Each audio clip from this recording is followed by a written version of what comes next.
it's really heartening that we have actually recovered, considering the pain, the losses, the setbacks that we suffered during the COVID pandemic. It's a mark of our resilience that we are here today in such great numbers. Thank you so much, the trade fair organizers. I have had an opportunity to see a few of the stalls. We have been discussing issues of science and technology in cabinet. Of course, you know the killer motors, but it was a pleasure today to see their mobile showroom here at the showground. When I'm going to Kamuli, sometimes I drive through Uganda from Kasoro. I pass Tembo Mills. I know I visited them some time back, but by then they were just starting. So I'm happy that they really have a lot of products now, linking the products from Muko and then creating the sponge that I saw this afternoon. I want to thank them really for what they've done. But it's very exciting to see Abacus. Ramesh is my friend. I saw him many years ago when we were just starting in Namave, really small. But to hear that now it's exporting to the commercial market, I think it's a matter of great celebration, and we need to celebrate the work done by the people of Uganda. Now, a number of issues have been raised here. I was looking at Uganda Air Cargo there and thinking about the cargo flights, because one of the things that the private sector have been talking about is how to get their cargo out of Uganda. On Monday, maybe I can say this because I said in the cabinet, I told the Minister of Defense that I want to know when will he actually put these planes on the market so that people can use them. She assured me that in less than a month, a cabinet paper is coming for that. But at the same time, I've been pressurizing the Minister for Works. When I went to DR Congo on the first mission, one of the things they told me is that they really need cargo flights. So I hope that Uganda Airlines will also do the needful and at least start cargo flights, not only to DR Congo, but the ECOWAS region, because I've received requests also from the ECOWAS region about the need for cargo transport. Of course, one of the difficulties we have been having is the barriers in the market, the common market. Our protocols, the customs union protocol, the common market protocol, there are several breaches and they keep occurring continuously. But what I want to undertake here and to assure the business community here that I'll apply extra energy to ensure that these non-tariff barriers are eliminated so that we can trade as expected under the common market protocol. Concerning the common currency, it is a matter of big concern, especially for the small traders. I went to the border at Mutukula and had spent a day with the ordinary people there. And this is one of their complaints. The rates of fluctuation from one border to another, the losses therein. So I just want to assure that the East African community has in program the issue of the common currency, which we expect should be in place by 2024. So we now have to whip ourselves in this 2023 to ensure that we establish the Monetary Institute quickly and followed it with the East African Central Bank, for which, by the way, I'm trying hard to make sure that it comes to Uganda. We have got land here in Naguru. So we also have the Greenless Bank in case they want to start there. So we are ready for the East African Central Bank.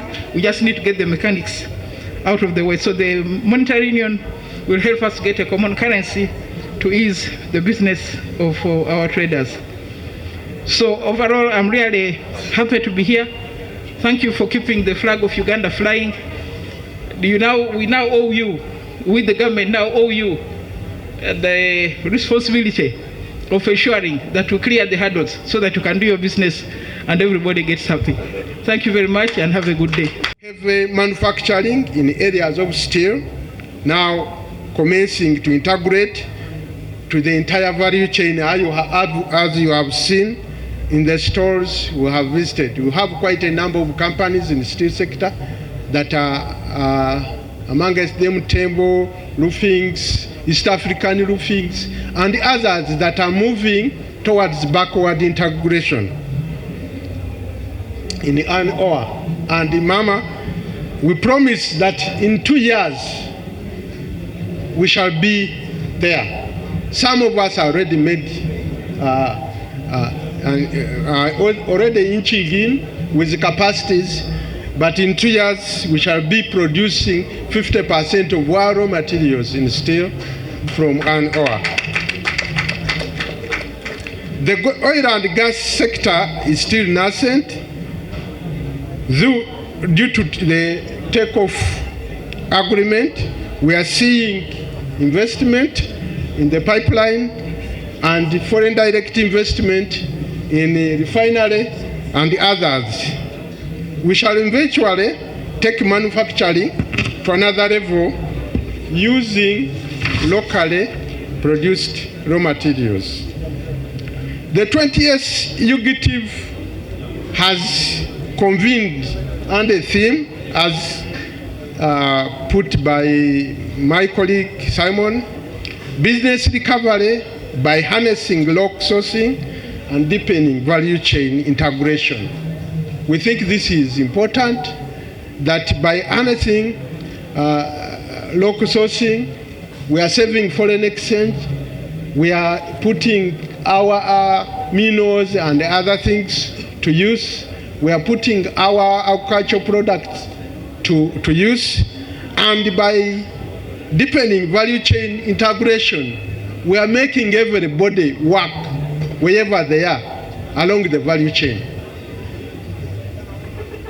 The theme denotes the disruption caused by the pandemic and the need to prioritize import replacement as a precursor to the business recovery and growth of value chains across all sectors of manufacturing.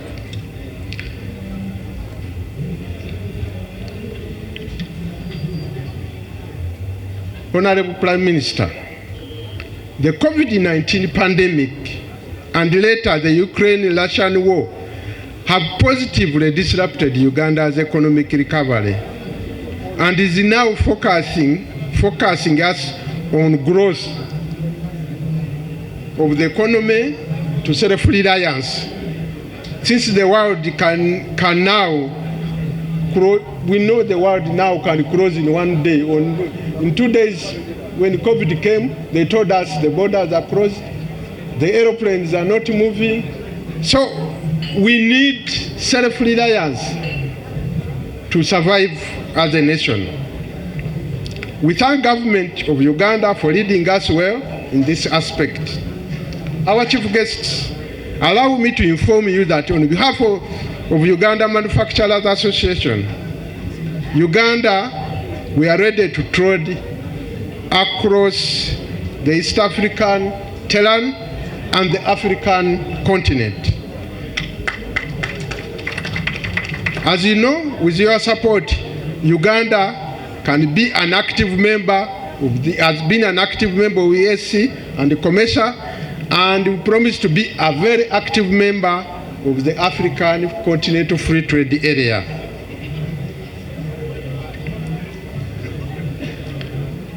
As such, Uganda is no stranger to integration.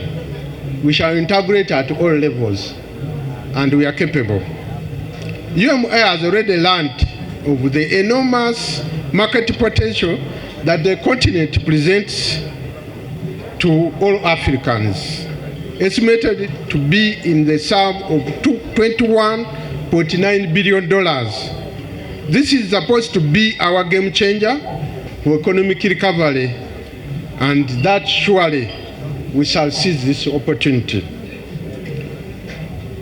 Given the opportunity we have in hosting you, Madam Right Honorable Prime Minister, allow me to share the key issues of concern that merit your attention to facilitate continental trade as follows. Financing of exports. Financing through the is a major positive development. However, under this arrangement, SMEs need to be streamlined since they constitute the major employers across Africa. Yet, the KYC is required to access financing of this kind is very stringent to them. We need relaxations of rules to allow SMEs benefit from this opportunity. Air transport connectivity within Africa, starting with East Africa, remains a major hurdle. UMA recommends that we approach the Africa Free Continental areas to address this challenge with priority to enable seamless, cost-effective movement of persons and goods for business and the other purposes. De-risking of exports. Madam Right Honorable Prime Minister, when you are in Parliament, you are the center of resolving the Southern Sudan supply saga, where our members were not being paid. In Uganda, the average industrial capacity utilization stands at 65%. This means that Uganda can easily double her exports to the continent without major capacity investment. The underlying challenge for this is that much of the Africa lack export guarantee insurance to mitigate the risks. On the contrary, this is not the case in Asia, Europe, America, and other key sell our products. The other aspect, Right Honorable Prime Minister, is the mode of value exchange to facilitate trade.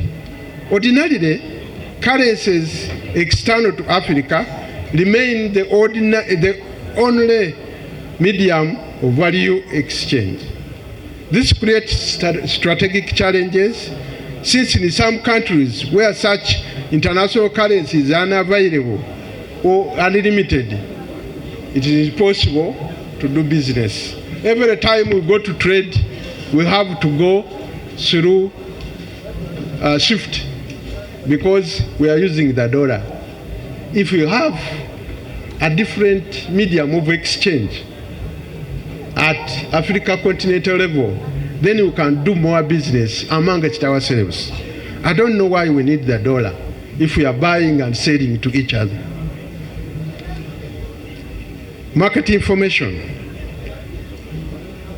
Right Honorable Prime Minister, international trade is about information. Availability of opportunities and challenges comes through information sharing. The information is lacking in most African countries. UMA requests you to facilitate an engagement with the Africa Free Continental Area and ESC to begin a local information depository. Details can now be shared, can now be given to you, how it can be done, but we as UMA have put ourselves to create this information center and using our current facilities and with help of government. Right Honorable, allow me to end my address so that you can have